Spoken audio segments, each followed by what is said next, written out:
I'm Carrie Lang. I'm a nursing major and I'm a junior here at Bradley. I'm Andy Hopkins. Yep, and you're a student here? I am a student here. I'm Margot Basso. I'm a junior at Bradley. I'm Laura Radnick, and I'm a sophomore here at Bradley. My name is Mark Lang, a parent of one of the students here. My name is Mike Miller, and I'm an alumnus of Bradley. I graduated from Bradley in 1980, and I also taught at Bradley for 3 semesters. So I'm Ann Smith, and I am a Bradley University alumni, and I am involved with the Central Illinois Right to Life, and I am the Bradley Students for Life rep, connecting the two organizations together, guiding and helping these young people to make courageous decisions and movements like they are doing today. We're out here because many different students of different backgrounds and different walks of life and different religions are here because we want the Student Senate to repeal their act of having condoms passed and distributed throughout the campus.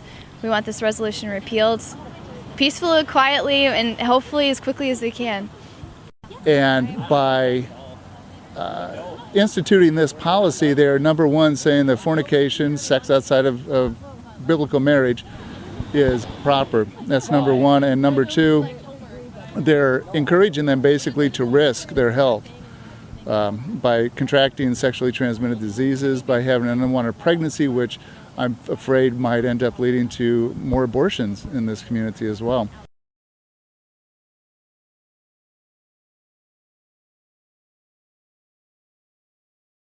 It's a choice no matter what you do. It's just the university forcing students to have that come directly from the tuition, and then as well as any student who wants to have sex will already have that risk involved, whether they use a condom or not, but that it is coming from the tuition no matter who you are, and that it does increase sexual activity threefold, and that STDs will rampantly increase as well, and the possibility of abortions and conception, obviously. If they don't get condoms through the school, I'm sure that if they want to have sex bad enough, they'll find a way to get condoms. However, do we have to make it that easy? Because we could be encouraging students who normally would not be sexually active to become sexually active because it's going to be easy for them to get a hold of them. And condoms are in no way a sure-proof way to prevent pregnancy or disease. They're making a choice. They're making a wrong choice. They're 18 years old. They've been sent out. They're on their own. They're expected to, at that point, again, make the proper choices. And by having sex outside of marriage at all is not a proper choice, number one. Number two, these condoms are not fail-safe, and which Bradley even shows by refusing to take responsibility if they fail. So they might think that they're having protected sex. That's not necessarily the case, however. And plus, like I said, it's just much better to abstain, and that's the most protected kind of sex you can have, is to just abstain from having it outside of marriage.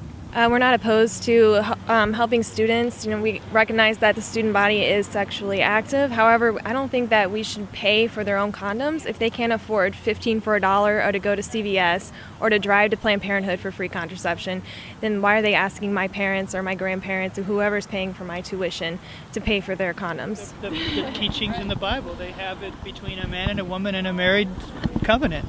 That's where sex is supposed to be, in a marriage covenant. It's not supposed to be in a junior or senior fling and here's a condom, have a great time. That's not what marriage is. That's what fornication is. That's what sinning is. And that's what's condemned in the Bible. That's not blessed in the Bible. What's blessed in the Bible is marriage.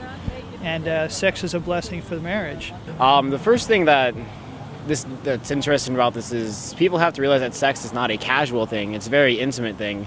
It's the complete giving of oneself to another. Sex is a complete union between two people in marriage, I believe, and not before marriage. That God intended sex to be order toward procreation, and so it's supposed to be like giving life, like through being united with your spouse.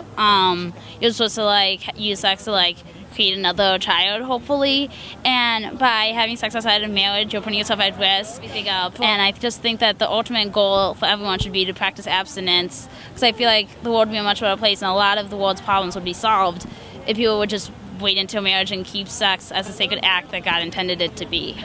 I'm disappointed that Bradley is, instead of exhibiting leadership, it is exhibiting misleadership. But I hope that they are listening. I hope the Board of Trustees, the Student Senate, and the administration are all listening to what these students are saying, what the parents are saying, what the alumni are saying, which is please give this a second look, rescind this policy, and show, hold students to a standard of abstinence, to a standard of self-control, and show this community the true example of leadership and not just bowing to a trend. I just think the most disappointing thing about this situation is that it wasn't known to the student body.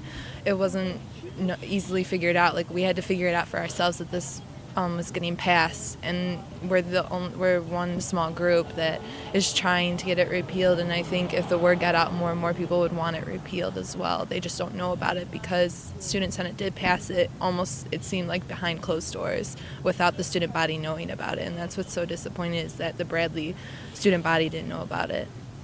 When I went to school here, 30 years ago, I was fairly liberal. I probably would have supported this, but since then I've come to be a believer in Jesus Christ, the Messiah, and I have changed. I understand the biblical way to approach these things now, so I have changed my attitude on this over the past several years, and I understand that the only truly biblical and moral way of addressing something like this, of addressing sex outside of marriage, is abstinence.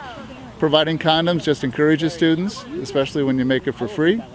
And so I hope that the Bradley will take into consideration the opinions of these students and their alumni and back down on this and try to once again be a moral leader in the community. Where do we go from here? Should we go out and purchase radar detectors for all the students? That way as they're speeding, because we know they're going to speed anyway, they'll have radar detectors to keep them safe from the local authorities so that there's no consequences for speeding, no consequences for having sex. Bradley wants to use your money, your $5, your $10, whatever it is. They want to use your money to fund someone else's sin. It needs to stop. And we're asking you, go make a difference. Go make some phone calls. There's a bigger picture here, folks. There's a bigger picture. And when we get back, we're going to talk about the bigger picture.